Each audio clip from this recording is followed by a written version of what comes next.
Hi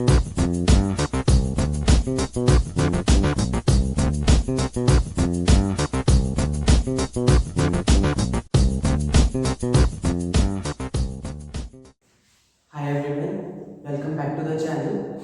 Let's start in the right way. तो आज की चैप्टर्स का एक बार एजेंडा सेट करते हैं.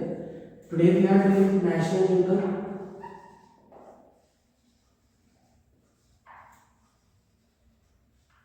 पार्ट 2, जिसके अंदर हम कुछ थियोरी टॉपिक्स कवर करेंगे. थर्ड पार्ट में वी विल डू प्रैक्टिकल्स. तो आज के जो थियोरी टॉपिक्स रहेंगे वो क्या क्या है? एक transfer versus factor income.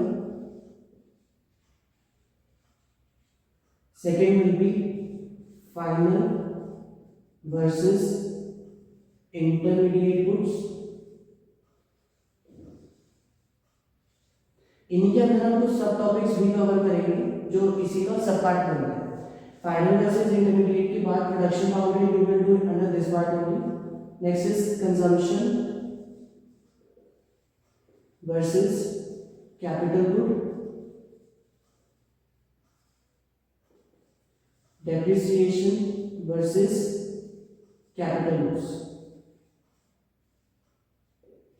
In case हमारे पास टाइम बचता है 30 मिनट्स में, तो we will also try to cover domestic boundary as well as national resident concepts.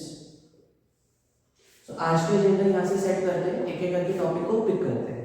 तो हमने लास्ट क्लास में डिस्कस किया था कि जब भी मुझे कंट्री की नेशनल इनकम कंसीडर करनी होती है या कैलकुलेट करनी होती है, हम सारे फैक्टर्स ऑफ प्रोडक्शन की इनकम को ऐड करते हैं.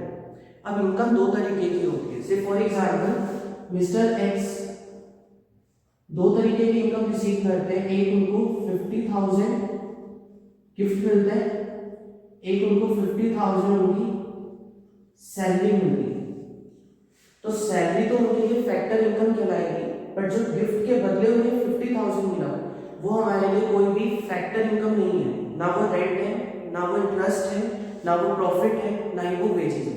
इस वजह से हम इस 50,000 को नेशनल इनकम में कंसीडर नहीं करते. क्यों नहीं करते?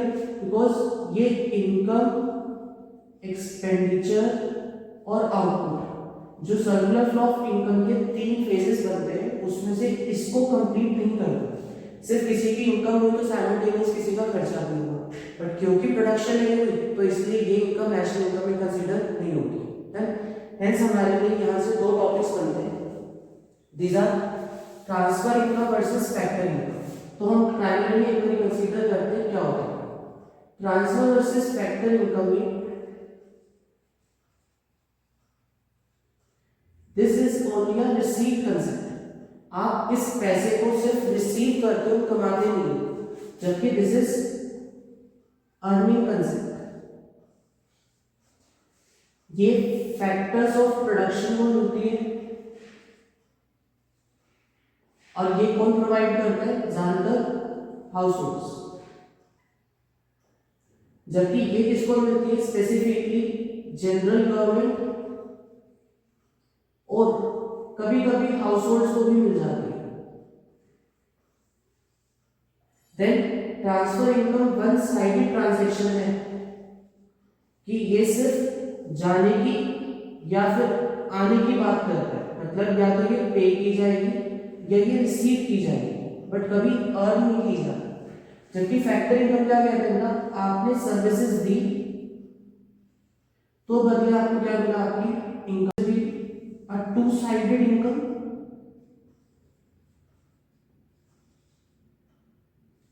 Whereas ये कितनी होगी? वन साइडेड, क्योंकि इसमें या तो पे किया जाता है या फिर रिसीव किया जाता है, जबकि इसमें दोनों चीजें होती ना.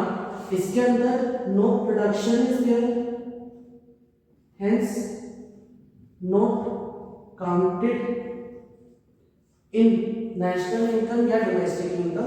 बट क्योंकि इसके अंदर होगा तो yes it is counted. Then next part आता है एग्जाम्पल की. अगर हम बात करें तो यहाँ पे जैसे ओल्ड एज पेंशन है. अब ओल्ड एज पेंशन में क्या होता है कि से एक 60+ सिटीजन है, उसको गवर्नमेंट ऑफ इंडिया पेंशन पे करती है बिकॉज ऑफ ओल्ड एज. उस पेंशन के बदले उस सिटीजन ने गवर्नमेंट को कोई भी सर्विस रेंडर नहीं की, क्योंकि वो वन साइडेड इनकम थी उसके लिए, वो मेरे लिए क्या बन रही है, transfer income. But somehow old age pension की जगह रिटायरमेंट पेंशन आई, तो रिटायरमेंट पेंशन किसमें जाता है, it is always factor income, क्योंकि मेरी ही सर्विसेज के बदले मेरा एम्प्लॉयर एक अमाउंट एक्यूमुलेट कर रहे थे जो उन्होंने मुझे बाद में पेंशन की फॉर्म में देनी स्टार्ट की, तो it was in exchange of my services, इसलिए वो किसमें जाता है, फैक्टर इनकम में। सिमिलरली इसमें आप रेमिटेंसेस लिख सकते हैं बेटा, रेमिटेंसेस फ्रॉम फैमिली अब्रॉड। इसका क्या मतलब होता है कि से मेरी फैमिली से कोई भी एक मेंबर, से मेरे चाचा जी, ताऊ जी या कोई भी फॉरेन में रहते हैं, वो मुझे वहां से पैसे भेजते हैं मंथली, तो वो पैसा मेरे लिए क्या है, ट्रांसफर इनकम है। मैंने वो कमाया नहीं है, ना ही उसके बदले में कुछ और दिया, तो वो मेरे लिए क्या है, ट्रांसफर इनकम। बट यहाँ पे क्या है, से रेंट, वेजेस और इंटरेस्ट और प्रॉफिट, ये सब मेरे लिए क्या बनती है, फैक्टर इनकम बनती है। Okay, now transfer income further can be classified as two types of transfers. One is current transfer, second one is capital transfer. This is one of the quotes. Quotes का मतलब है कुछ additional question जो थोड़ा सा technical हो जाता है, ये बेसिक कंसेप्ट है, बट ट्रांसफर इनकम के अंदर ही एक सेपरेट टॉपिक आता है which is current transfers versus capital transfer. सी नाम से क्लियर है, करंट का मतलब क्या होता है, जो करंट ईयर की इनकम में से किया जाए, करंट ईयर की इनकम में से आपने किसी को पैसे ट्रांसफर किए। एग्जांपल, मिस्टर एक्स की 2,50,000 पर मंथ की सैलरी थी, उन्होंने उसमें से 10,000 रुपए एक गौशाला में डोनेट कर दिए। This is an example of current transfer. Capital transfer होता है एक्यूमुलेटेड वेल्थ में से किया जाए। एग्जाम्पल, इन्होंने ही अपनी प्रॉपर्टीज में से एक पीस ऑफ लैंड गौशाला बनाने के लिए दे दिया, तो वो किसका एग्जाम्पल बन जाएगा, कैपिटल ट्रांसफर का। ये रेगुलर नेचर का हो सकता है छोटे अमाउंट का, ये इरेगुलर नेचर का होता है बड़ी अमाउंट का। बस इतना सा डिफरेंस है, इजी, क्लियर है। सो हमारा पहला टॉपिक था ट्रांसफर फैक्टर। ट्रांसफर का एक rule, never included in national income. Factor का एक rule, always counted in national income depending upon some situations. तो ये हमारे लिए बहुत इंपॉर्टेंट है ट्रांसफर इनकम को डिसाइड करना, क्योंकि आगे काफी सारे टॉपिक्स ऐसे आएंगे जिसमें हम ये डिसाइड करते हैं कि नेशनल इनकम अकाउंट करें या ना करें, वहां पे ट्रांसफर इनकम आपको बहुत हेल्प करता है। Got it. सो इसके बाद moving on to next topic, this is final versus intermediate goods.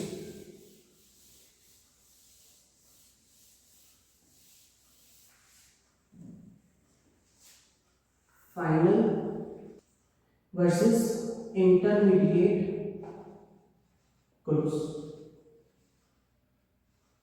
अब ये दो क्या गुड्स हैं, कैसे बनते हैं, उसका डिसीजन लेते हैं। देखो, मैं आपकी सिंपलिसिटी के लिए फाइनल गुड्स को भी दो और इंटरमीडिएट गुड्स को भी दो कैटेगरी में बांट देता हूँ। एक गुड फाइनल भी हो सकता है और इंटरमीडिएट भी हो सकता है at the same point of time. इसका मतलब ये हुआ कि कहीं पर भी बाइफर्केशन नहीं है कि ये वाले गुड्स इंटर में जाएंगे और ये वाले गुड्स हमेशा फाइनल में नहीं। ये सब डिपेंड करता है कि उसका नेचर ऑफ यूज क्या है, उसको यूज कौन कर रहा है, कैसे कर रहा है, क्यों कर रहा है, उससे हम उसको क्लासिफाई करते हैं। डन। तो हमारे पास दो क्लासिफिकेशंस हैं, फाइनल कंज्यूमर गुड जो डायरेक्ट हाउस होल्ड्स परचेज करते हैं, प्रोड्यूसर गुड्स जो कैपिटल नेचर के होते हैं। कैपिटल नेचर का मतलब होता है इन्वेस्टमेंट के पर्पज से मशीनरीज और ये सब इसमें कंसीडर होते हैं, तो इसमें पर्पज बनता है इन्वेस्टमेंट पर्पज। इंटरमीडिएट में दो आते हैं, one is resale purpose and then comes single use producer use. तो अगर आपको ये क्लासिफाई करना है कि classify between intermediate and final goods, तो क्या चेक करते हैं कि इन चारों में से वो किसकी नेचर में फॉल कर रहे हैं, जिसमें भी करेगा उसको उसी को क्लासिफाई करते हैं। एक सिंपल एग्जांपल से करते हैं। देखो, car purchase by a friend of mine. अब फ्रेंड कौन है, एक तरीके से हाउस होल्ड सेक्टर में आता है। हाउस होल्ड जो भी खरीदता है वो अपनी सेल्फ कंजम्पशन के लिए करता है, तो कार परचेज किसके थ्रू है, कंज्यूमर गुड के थ्रू, तो वो किस में जाएगा, फाइनल गुड में। बट अगर यही कार एक टैक्सी ड्राइवर परचेज करता तो टैक्सी ड्राइवर क्यों करेगा, ताकि उसको ट्रांसपोर्टेशन सर्विसेज देनी है पैसेंजर्स के लिए, तो उसके लिए ये इन्वेस्टमेंट टाइप ऑफ गुड बन गया, तो वो किसमें चला जाएगा बेटा, इसमें प्रोड्यूसर कैपिटल गुड। थर्ड, एक कार डीलर परचेज करे अगर किसी को, कार डीलर का क्या मतलब हुआ, डीलर, ट्रेडर, इस टाइप के जितने भी वर्ड्स आते हैं वो ज्यादातर रीसेल पर्पस के लिए होते हैं, कि आपने ली अपना मार्जिन रखा और आगे बेच दी, तो वो किसमें जाता है, resale purpose, intermediate good. And lastly, अगर इस कार के पार्ट्स को निकालकर रिफर्बिश करके, रिफर्बिश मतलब कुछ और बनाकर हमें आगे सेल ऑफ करना है, तो ये क्या होगा, सिंगल यूज प्रोड्यूसर गुड बन जाएगा, क्योंकि हम इसको एक काइंड ऑफ रॉ मटेरियल की तरह यूज कर रहे हैं। जैसे आपने इसकी बॉडी को अलग कर दिया, इसके सब पार्ट्स को अलग कर दिया और उसको कहीं और यूज करके मॉडिफाई करके सेल ऑफ कर दिया, तो वो क्या बनता है, सिंगल यूज प्रोड्यूसर गुड्स। तो ये ज्यादातर वो गुड्स होते हैं जो अपनी आइडेंटिटी को लूज कर देते हैं। Identity is lost while producing some other goods. Then ये एक सिंपल से एग्जांपल होता है जिसको आप चारों में क्लासिफाई कर सकते हैं। तो अब इसी बात पे वापस आते हैं। See the same car purchased by different users can be classified into different type of goods, but paper में ऐसे नहीं आएगा कभी भी कि आप बताओ को ये है, ये है, ये या फिर इट इज ऑलवेज आस्क्ड कि वो फाइनल गुड है या इंटरमीडिएट गुड है, बट स्पेसिफाई रीजन, तो हम रीजन में लिखते हैं कि वो किस वजह से उस पर्टिकुलर कैटेगरी में कंसीडर हो रहा है। ठीक है, सो ये सब किस पे डिपेंड करता है बेटा, एंड यूजर पर। तो a good can B intermediate and at the same time can be final good depending upon the end user या एंड यूज, तो उसको फाइनली यूज कौन कर रहा है। तो यहाँ पे एक छोटा सा ट्रिकी पार्ट लेते हैं, ध्यान से समझना। एक स्वीट शॉप ऑनर है जो क्या करता है, 10 kg ऑफ शुगर परचेज करता है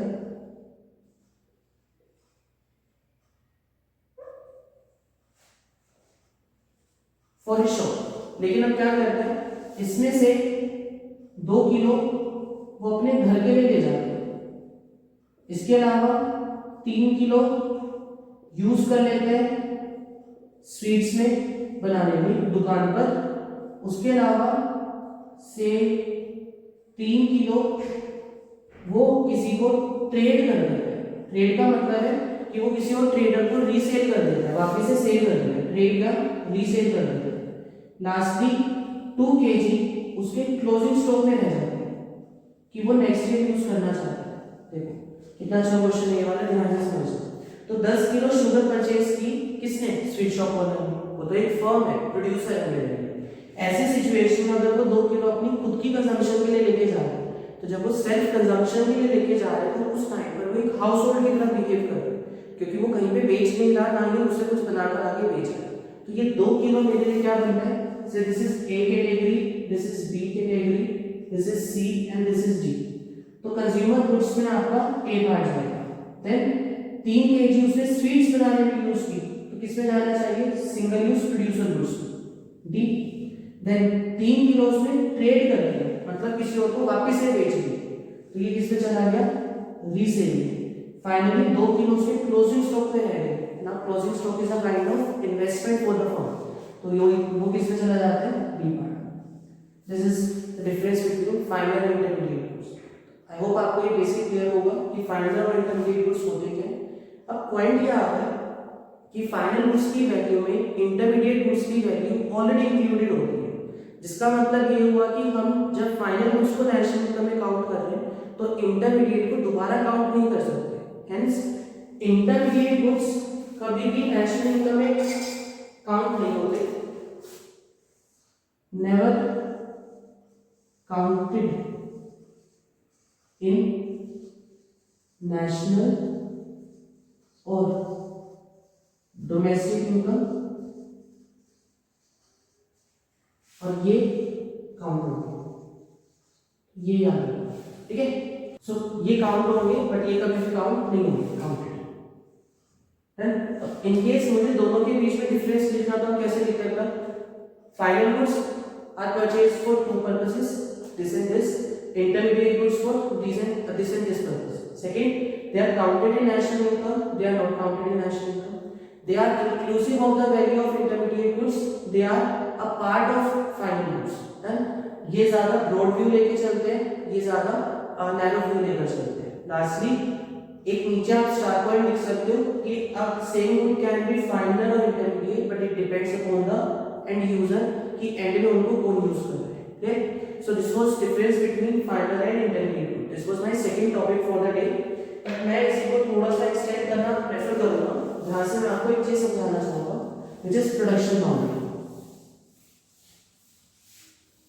So production boundary इसी की सब पार्ट्स में करते हैं ना, ध्यान से समझना. से एक फार्मर है, एक मिलर है, मिलर मतलब चक्की वाला, एक बेकर है और एक फाइनली कंज्यूमर है. हम अपनी बात कर लेते हैं या एक एग्जांपल लेते हैं mister Ghanshyam. So we have these four parties in an economy. Farmer क्या करता है, व्हीट बनाता है, गेहूं बनाकर 100 रुपए के मिलर को बेच देता है. मिलर क्या करेगा, 100 का 100 आगे बेच देगा नहीं, वो इसे फ्लार बनाएगा और 150 का आगे बेच रहे. क्यों, उसको भी तो अपना क्या करना है, 50 रुपीज का प्रॉफिट करना है ना. अब बेकर क्या करता है, इसी से ब्रेड बनाता है और ब्रेड को आगे 200 रुपए में किसे बेच देता है, फाइनली घनश्याम जी को बेच देते हैं. Got it.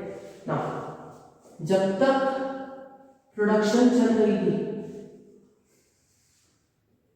तब तक हम उसको बोलते हैं प्रोडक्शन बाउंड्री. और इस बाउंड्री के अंदर जितने भी गुड्स आ रहे हैं ये सब मेरे लिए क्या बनते हैं, इंटरमीडिएट गुड्स बनते हैं. द मोमेंट वो गुड बाउंड्री के बाहर चला गया तो ये ब्रेड मेरे लिए क्या बन जाएगी, कंज्यूमर फाइनल गुड बन जाएगी. जिसका क्या मतलब हुआ कि प्रोडक्शन बाउंड्री के अंदर अगर प्रोडक्ट घूम रहा है किसी भी फॉर्म से दूसरी फॉर्म के बीच में तो वो इंटरमीडिएट गुड है. द मोमेंट वो प्रोडक्शन बाउंड्री के बाहर चला गया, मतलब अब उसमें वैल्यू एडिशन होना बंद हो गया, वो सीधा खाया जाएगा या इन्वेस्ट किया जाएगा, तो उस सिचुएशन में वो गुड क्या बन जाता है, फाइनल गुड. बाउंड्री के अंदर है तो इंटरमीडिएट, बाउंड्री के बाहर है तो फाइनल गुड. क्लियर है यहाँ तक. तो ये तो था प्रोडक्शन बाउंड्री का कंसेप्ट. बट मैं यहीं से आपको एक चीज और समझाना चाहूंगा. देखो, अगर मुझे यहीं पर कंट्री की नेशनल इनकम काउंट करनी है तो कैसे करें. फार्मर की सेल भी 100 रुपए की, मिलर की सेल भी 150 की, बेकर की सेल भी 200 की. तो क्या हम 100 प्लस 150 प्लस 200 करके 450 बोल सकते हैं कंट्री की नेशनल इनकम होगी? नहीं. क्यों नहीं बोल सकते, क्योंकि इस 150 के अंदर ये 100 ऑलरेडी काउंटेड था. तो आपने इसको भी किया, इसको भी किया, तो ये 100 क्या हो गया, डबल काउंट हो गया. इसी को हम क्या बोलते हैं, प्रॉब्लम ऑफ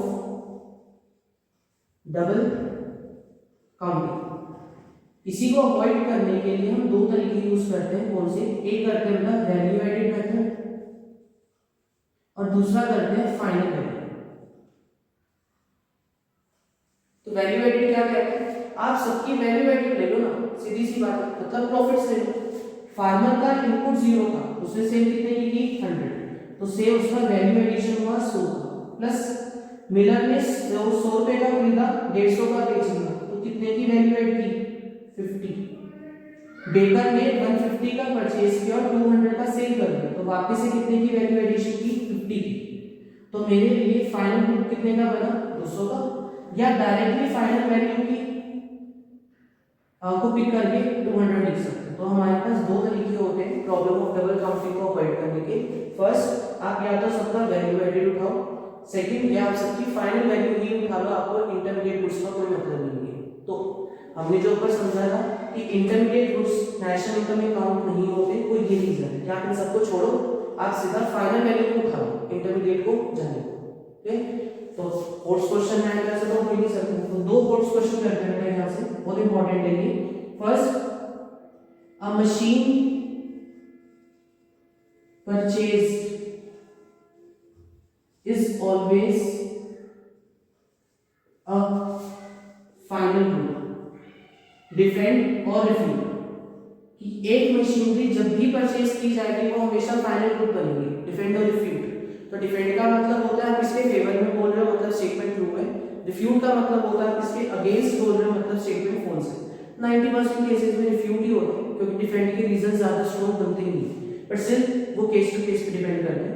तो अब आप बताओ ये मशीनरी जब भी परचेज की जाएगी कोई भी हो सकती है, it can be washing machine, it can be से एनी बिग प्लांट मशीनरी जो बड़ी फैक्ट्री में लग रहा है या कुछ भी उस टाइप का। तो अगर एक मशीन कभी भी खरीदी जा रही है तो क्या वो हमेशा फाइनल गुड है? इसका है देखो फाइनल तो उसने मेरे को बोल दिया, मुझे इस पे सोचने की जरूरत नहीं है, मैं उसको इंटरमीडिएट बनाना चाहूंगा। तो इंटरमीडिएट के दो पार्ट्स है ना। पहला पार्ट देखते हैं, अगर हम ये सोचें कि ये जो मशीन है वो किसी डीलर ने खरीदी, मेरा काम है मैं चाइना से प्रोडक्ट मंगवाता हूँ, मशीनरी मंगवाता हूँ, इंडिया के किसी भी मार्केट में उसको सेल करता हूँ, मैं क्या बना डीलर या ट्रेडर। उस सिचुएशन में वो machinery purchase by me is an example of intermediate good. तो ये स्टेटमेंट क्या बनती है ना, रिफ्यूट बनती है। क्यों? क्योंकि हम इसको रीसेल पर्पस के लिए भी and be resold in the market, आप उसको रीसेल पर्पस के लिए भी परचेज कर सकते हैं। ठीक है, इसका भी एग्जांपल हो सकता है जैसे मैं एक मशीनरी को एज अ सब पार्ट यूज करना चाहता हूँ बड़े प्लांट के अंदर या कार के अंदर, तो उस केस में वो मेरे लिए रॉ मटेरियल का काम कर सकते हैं, बट हम क्योंकि उसको रीसेल कर ही रहे हैं काइंड ऑफ, तो वो इसी कैटेगरी में कंसीडर हो सकते हैं। ठीक है, एक फोर्थ क्वेश्चन और है बेटा इसी पर बेस्ड है, all purchases by one production unit from another is always an intermediate good।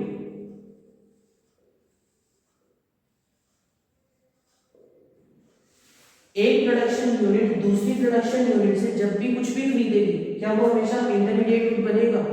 फिर से डिफेंड और रिफ्यूट, जैसा मैंने आपको कहा मेजॉरिटी क्वेश्चंस का आंसर रिफ्यूट आता है, तो हम इसमें भी क्या करते हैं बेटा समझो ध्यान से, इंटरमीडिएट तो उसने मुझे कह दिया वो है, मेरे को प्रूव करने के वो फाइनल भी हो सकते हैं। अब वो तो प्रोडक्शन यूनिट है तो कंज्यूमर गुड्स पर ही होंगे, तो मुझे ये प्रूव करना है कि किसी केस में अगर मैं उसको इन्वेस्टमेंट को प्रूव करूं, एग्जांपल लेते हैं जैसे मैंने एग्जांपल लिया कि एबीसी एक कंपनी की प्रोडक्शन यूनिट, मेरी कंपनी है एक्सवाईजेड कंपनी है, मेरा काम है कि मैं चाइना से मशीनरी मंगाता हूं और आके लाकर एबीसी को दे देता हूं, एबीसी प्रोडक्शन यूनिट मुझसे वो वापस से परचेज कर रही है इन्वेस्टमेंट करने के लिए, तो ये गुड क्या बनेगा उसके लिए फाइनल, बट मेरे लिए क्या बन रहा है वो गुड इंटरमीडिएट। तो क्या एक प्रोडक्शन यूनिट दूसरी प्रोडक्शन यूनिट से जो भी खरीदती है इंटरमीडिएट होता है ना, इस सिचुएशन में वो क्या हो सकता है final production producer capital good भी हो सकता है। Got it? ये दो मोस्ट क्वेश्चन है जो बहुत केसेस में आते हैं, तो अभी के लिए ये वाला टॉपिक यहाँ पे फाइंड अप होता है। Next topic will be consumption versus capital goods. तो to make it very clear, final goods के अंदर ही दो क्लासिफिकेशंस बनती है बेटा, हमने कल अगर प्रीवियस टॉपिक में देखा था कि एक आता है आपका consumer household good and then comes second capital producer good या इन्वेस्टमेंट गुड। उन्हीं दोनों के बीच में we are taking this topic as a discussion. Consumer goods का मतलब होता है which are directly purchased by households, जिसको हम फर्दर चार पार्ट्स में क्लासिफाई करते हैं। कैसे करते हैं? गुड्स तीन तरीके के होते हैं, ये तीनों गुड्स हैं और ये सर्विसेज होती है। तो गुड्स तीन तरीके के होते हैं, वन इज ड्यूरेबल जो लंबे टाइम तक चलेंगे, example washing machine etcetera. Second is semi durable जो बहुत लंबे टाइम तक नहीं चलेंगे तो बहुत कम टाइम के लिए भी नहीं चलेंगे, for example clothes, then shoes clothes etcetera. Then comes non durable जो बिल्कुल भी ड्यूरेबल नहीं है, पेरिशेबल है, जल्दी खराब हो जाएंगे, like fruits vegetables etcetera. Last is services, for example आप as a consumer transportation business services ले रहे हो, वो सब आपकी सर्विसेज के अंदर होती है। So this is all about consumer. अगर हम कैपिटल गुड्स की बात करते हैं तो कैपिटल गुड्स नाम से ही क्लियर है, those producer goods which are used in producing further, वो गुड्स जो आपको और गुड्स बनाने में मदद करें, बट ये वो नहीं है जो अपनी आइडेंटिटी खो देंगे। ये प्रोसेस के अंदर अपनी आइडेंटिटी नहीं खोते। मतलब जैसे हमने क्या एग्जांपल लिया था, से एक एग्जांपल लेते हैं, स्वीट शॉप वाले की बात करते हैं। अगर आप शुगर की बात कर रहे हो तो शुगर मेल्ट होकर फाइनल स्वीट के अंदर अपनी आइडेंटिटी खो देगी। आप उसमें से शुगर के ग्रेन्यूल्स अलग नहीं कर सकते। लेकिन अगर मैं आपको कहूं कि आपने यहाँ पे बर्नर यूज किया था, तो क्या बर्नर स्वीट बनाने में अपने आप को खत्म कर देगा? नहीं, वो बर्नर आपके पास अभी भी रह जाएगा जो आप नेक्स्ट प्रोसेस में यूज कर सकते हो। So this is an example of producer capital. Correct? So this is the difference between both of them. एक और क्वेश्चन करते हैं इसका, सिंपल सा और क्वेश्चन है, all producer goods are capital goods but all capital goods are not producer goods. Defend और refute. अब ये स्टेटमेंट रिवर्स में आ सकते हैं। रिवर्स आने का मतलब all capital goods are producer goods but all producer goods are not capital goods, वैसे भी आ सकते हैं। तो वो depend on refute situation to situation पे डिपेंड करेगा। जैसे अगर मैं इस करंट सिचुएशन में बात करूं, this will be refuted, but वो वाली स्टेटमेंट जब रिवर्स होकर आएगी तो क्या बन जाएगी? डिफेंड बन जाएगी। देखो एक सिंपल सा पार्ट समझते हैं। अगर हम प्रोड्यूसर गुड्स की बात करते हैं तो प्रोड्यूसर गुड्स में दो कैटेगरी समझी होंगी। कौन कौन सी? These categories were single use producer good और second category was capital goods, जो आप लॉन्ग टर्म पर्पस के लिए यूज करते हो। ये हमारे इंटरमीडिएट गुड्स थे और ये हमारे फाइनल गुड्स थे। तो हम क्या कह सकते हैं, सारे कैपिटल गुड्स प्रोड्यूसर गुड्स होते हैं, बट सारे प्रोड्यूसर गुड्स कैपिटल नहीं होते, क्योंकि कुछ सिंगल यूज प्रोड्यूसर गुड्स भी होते हैं। तो जो ये स्टेटमेंट है कि सारे प्रोड्यूसर गुड्स कैपिटल गुड्स होंगे, ये गलत है। But all capital goods are not producer goods, ये भी गलत है। तो हम इस स्टेटमेंट को क्या करते हैं? रिफ्यूट करते हैं। बट अगर इसका रिवर्सल आता, all capital goods are producer goods, all capital goods are producer goods, defend. But all producer goods are not capital goods, वो भी डिफेंडेड, क्योंकि सारे प्रोड्यूसर गुड्स कैपिटल नहीं होंगे, क्योंकि कुछ क्या होते हैं? सिंगल यूज प्रोड्यूसर गुड होते हैं। So this is the topic जो आपका थर्ड नंबर पे आता है। होपफुली ये क्लियर है अपना। नेक्स्ट टॉपिक पे चलते हैं। ये कंपैरेटिव छोटा सा टॉपिक है which is depreciation versus capital goods. So ये एक इक्वेशन में यूज होगा जब हम न्यूमेरिकल्स करेंगे, उसमें डिस्कस करेंगे ये बात। बट अभी के लिए हम समझ सकते हैं क्या कि डेप्रिसिएशन एंड कैपिटल लॉस में क्या डिफरेंस है। तो एक सिंपल से एग्जांपल लेते हैं। जो बच्चे कॉमर्शियल इकोनॉमिक्स करते हैं उन्होंने डेप्रिसिएशन को डिटेल में पढ़ा, बट सिंस इकोनॉमिक्स ह्यूमैनिटीज में भी यूज होती है तो उनके लिए डेप्रिसिएशन एक अननोन टर्म है। उसी बेसिस को माइंड में रखते हुए बहुत बेसिक कंसेप्ट से ध्यान से समझते हैं। ठीक है, से आपने 1 लाख रुपए का एक प्लांट एंड मशीनरी में इन्वेस्टमेंट करके अपने बिजनेस में इंट्रोड्यूस किया। अब ये 1 लाख रुपए मेरे लिए वन टाइम इन्वेस्टमेंट है, बट इससे मैं हर साल प्रोडक्शन करूंगा, से हमने 10 साल तक की, तो क्या मैं इसको 10 साल में कभी भी चार्ज नहीं करूँ अपने पीएनएल में? नहीं ना, हम चार्ज करते हैं। कैसे चार्ज करते हैं? इसको 10 इयर्स में बाइफरकेट कर लेते हैं। कैसे कर लेते हैं कि मेरी नेट इन्वेस्टमेंट 1 लाख की है जो 10 साल में यूज होगी, तो हर साल कितनी कितनी यूज हो रही है हमारी? 10,000 रुपए इंटू 10 मान लेते हैं। तो मैं अपने पीएनएल में हर साल 10-10 हजार रुपए चार्ज करता चलूंगा, ताकि एक मैचिंग प्रिंसिपल के बेसिस पे उस साल का जितना रेवेन्यू है मैं उसकी कॉस्ट को भी उसके अंदर चार्ज करूँ। सारा का सारा एक साल में नहीं कर सकते, क्योंकि वो गलत रहेगा। रेवेन्यू आपको 10 साल तक मिलेगा, और अगर हम 10वें साल में करें तो कोई श्योरिटी नहीं है। हेंस हम क्या करते हैं, हर साल उसके रेवेन्यू को उसी कॉस्ट के साथ मैप कर देते हैं। Got it? ये तो होता है डेप्रिसिएशन। अब डेप्रिसिएशन होता क्यों है, ये हमारा मेन प्रॉब्लम है। तो डेप्रिसिएशन होने के कुछ प्राइम रीजंस क्या होते हैं, जैसे wear and tear. Wear and tear का क्या मतलब होता है, आप सपोज इसी मार्केट की बात करते हैं, मैं डेली इसको यूज करता हूँ, तो हो सकता है साइड में कट लग जाए, हो सकता है टूटने की वजह से कैप टूट जाए, इसका कुछ भी हो जाए, जो इसमें थोड़ी बहुत खुरच आती है उसको क्या बोलते हैं, वियर एंड टियर। तो डेप्रिसिएशन चार्ज या पोस्ट करने का पहला रीजन बनता है कि हो सकता है उसकी वैल्यू इसलिए कम हो गई क्योंकि आप उसको डेली यूज कर रहे हैं, ठीक है, उसमें कुछ तोड़ फोड़ डाल। दूसरा होता है पैसेज ऑफ टाइम, कि टाइम के साथ साथ उसकी वैल्यू अपने आप ही कम हो जाएगी। यूसेज, अगर आप उसको कॉन्टिन्यूअसली यूज कर रहे हो तो प्रोडक्ट की वैल्यू वैसे ही क्या होती जाएगी, कम होती जाएगी। या एक सबसे इंपॉर्टेंट बनता है एक्सपेक्टेड ऑब्सोलेसेंस।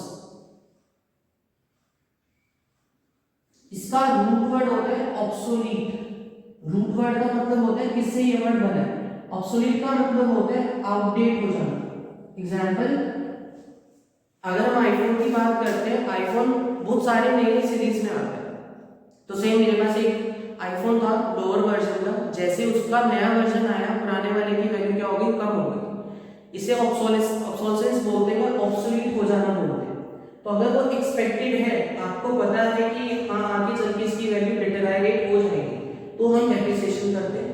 बट अगर वो अनएक्सपेक्टेड है, आउट ऑफ नोवेयर सडनली कुछ हुआ और आपकी वैल्यू ऑब्सोलीट हो गई, तो वो आपके लिए डेप्रिसिएशन नहीं है। एक्सपेक्टेड का मतलब आपको पता था, अनएक्सपेक्टेड का मतलब आपको नहीं पता। तो अनएक्सपेक्टेड किस में जाएगा, अनएक्सपेक्टेड जाते हैं कैपिटल लॉस में। तो बेसिकली कुछ भी अनएक्सपेक्टेड होने की वजह से आपकी वैल्यू में फॉल आ जाए तो वो क्या कहलाते हैं, कैपिटल लॉस कहलाते हैं। एग्जांपल, मेरे मिस्टर एक्स के पास एक फैक्ट्री थी और उसमें आग लग गई। अब आग लगने के कारण पूरी की पूरी फैक्ट्री के अंदर वैल्यू जो थी वो क्या होगी, लूज होगी। तो वो मेरे लिए डेप्रिसिएशन नहीं है, वो मेरे लिए क्या बनता है, कैपिटल लॉस बनता है। Got it. इसी तरीके से मेरे पास एक मशीनरी थी जो मैंने इंपोर्ट की, मुझे उम्मीद थी वो 10 साल चलेगी, बट अगले ही साल चाइना ने क्या किया कि नई मशीनरी बना दी, मेरे वाली क्या हो गई, आउटडेट हो गई। तो मेरे वाली क्या होगी, अनएक्सपेक्टेड ऑब्सोलेसेंस में चली गई, हेंस अ कैपिटल लॉस। ठीक, तो हमें प्रोविजनल रिजर्व कंसेप्ट समझते हैं। बेटा जो कॉमर्स कर रहे हैं उनको बेसिक पता होगा, जो नहीं कर रहे तो एक बार के लिए समझ लो कि डेप्रिसिएशन के लिए हमेशा प्रोविजन बनाया जाता है। प्रोविजन बनता है फोरसीन आइटम्स के लिए। फोरसीन होते हैं जिनको आप देख पा रहे हो, जो आपको पता है आगे मेरा खर्चा बन सकता है। कैपिटल लॉस के लिए रिजर्व बनाए जाते हैं कि मुझे नहीं पता, मैं अपने कैश में से, अपने प्रॉफिट में से थोड़ा सा हिस्सा उठा के रख देता हूँ कि कभी कुछ भी हो गया तो ये हिस्सा मेरा वहां पे यूज हो जाएगा, उसे क्या बोलते हैं, रिजर्व बोलते हैं। जबकि प्रोविजन होता है कि मैं पहले ही थोड़ा थोड़ा पैसा उठा के रखूंगा, ये डेप्रिसिएशन का, ये मेरा बैड डेट का, ये मेरा इस एक्सपेंस का, उसे बोलते हैं प्रोविजन। तो ये प्रोविजन, ये रिजर्व, अनएक्सपेक्टेड, एक्सपेक्टेड, ये इरेगुलर होता है, ये हम रेगुलरली खुद चार्ज करते हैं। तो ये आपका डेप्रिसिएशन और capital loss, this is the difference है। तो जस्ट इसको आप पढ़ सकते हो। इन केस आपको कोई डाउट है या कोई चीज डिटेल में समझनी है, यू मे कमेंट डाउन, मैं उसको ट्राई करूंगा नेक्स्ट वीडियो के अंदर थोड़ा सा और डिटेल में एक्सप्लेन कर सकूं। डन। तो आज का एक छोटा सा टॉपिक करते हैं, I am extending by 1 or 2 minute, national versus domestic territory.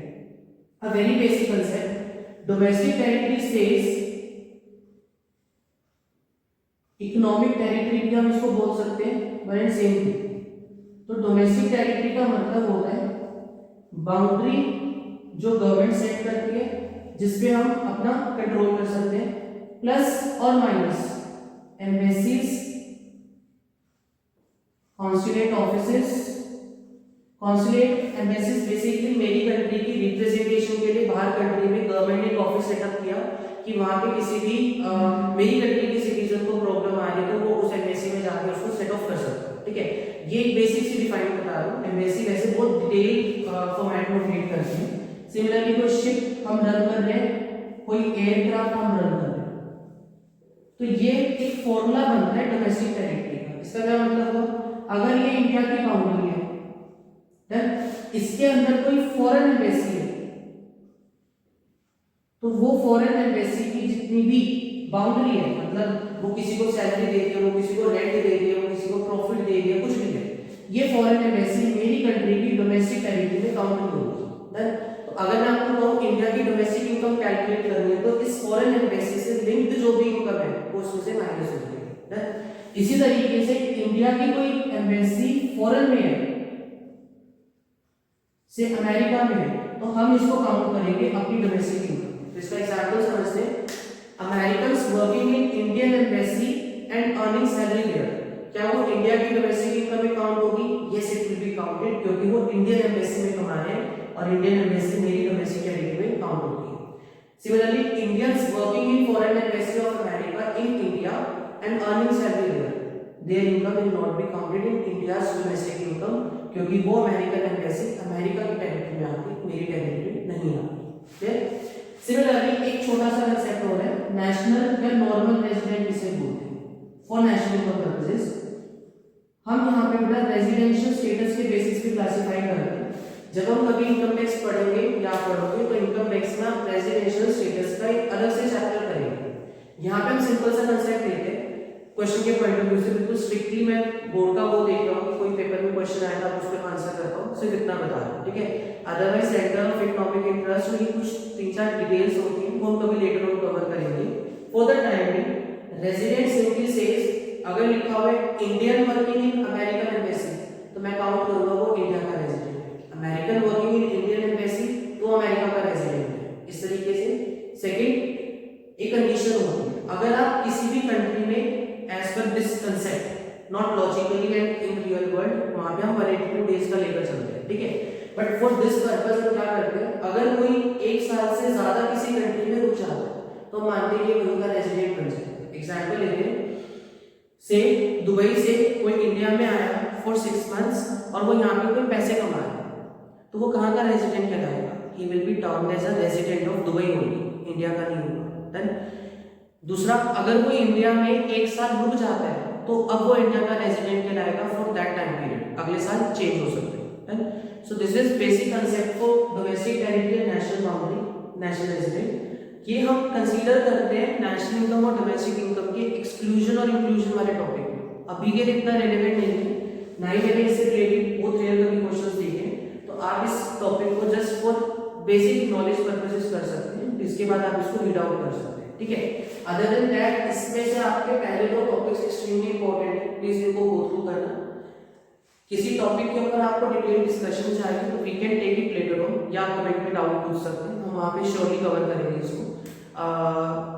Until then, next video में हम न्यूमेरिकल स्टार्ट करेंगे, नेशनल इनकम का लास्ट पोर्शन, और 2 टॉपिक्स बहुत important, real GDP versus nominal GDP and GDP welfare. I tried to make 2 more videos, एक numerical की और एक इन दोनों टॉपिक्स पर बेस्ड, प्लस कुछ न्यूमेरिकल्स के क्वेश्चंस के सॉल्यूशंस हम करेंगे, तो ताकि आपको कुछ प्रैक्टिकल अंडरस्टैंडिंग मिल सके उसे कि कैसे सोल्व करना है। I share some PDF for that in description box only, तो आप उससे उसको रेफर कर पाएंगे, ठीक है। सो bye bye till then, wait for the next video, and if you have not subscribed the channel yet please subscribe it, ताकि आपको नेक्स्ट वीडियो श्योरली मिल सके और आप उसके लिए इधर उधर ना घूमें, आप इसी क्वांटिटी में उसको कंटिन्यू कर पाएंगे।